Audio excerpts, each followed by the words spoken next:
Guys ये तो आपको पता ही है कि हमारा इंडिया साल 1947 में ब्रिटिश हुकूमत से आजाद हुआ था। लेकिन क्या आप ये जानते हैं कि भारत का सबसे छोटा राज्य गोवा भारत की आजादी के 14 साल बाद आजाद हुआ था। लेकिन ऐसा कैसे?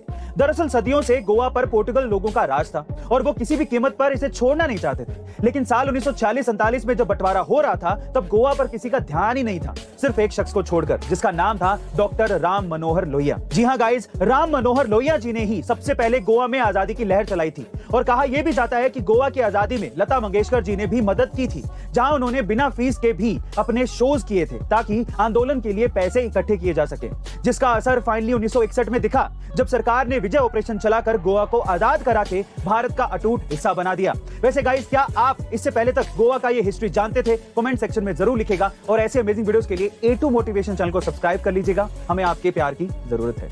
गाइस, आजादी के दौर के वो 3 महान नेता जो अगर भारत के प्रधानमंत्री बनते तो आज भारत की तस्वीर कुछ और ही होती। इनमें सबसे पहला नाम है नेताजी सुभाष चंद्र बोस का। जी हाँ गाइस, अगर नेताजी का दिल्ली चलो अभियान सफल हो जाता और वो भारत पहुंच जाते तो निस्संदेह वो देश के पहले प्रधानमंत्री होते और आज हम एक अनुशासित देश होते।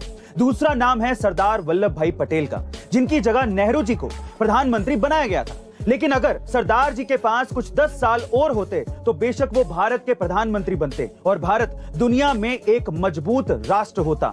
इस लिस्ट में तीसरा नाम उस शख्स का है जिसको शायद ही किसी ने इस नजरिए से देखा होगा। जी हाँ गाइस, हम बात कर रहे हैं BR अम्बेडकर की, जो अगर भारत के प्रधानमंत्री बन जाते तो देश की दशा और दिशा दोनों ही बदल जाती। वैसे गाइस, इनमें से आपके सबसे फेवरेट राजनेता कौन होते? कमेंट सेक्शन में जरूर लिखिएगा और ऐसे अमेजिंग वीडियोस के लिए A2 मोटिवेशन चैनल को सब्सक्राइब कर लीजिएगा, हमें आपके प्यार की जरूरत है।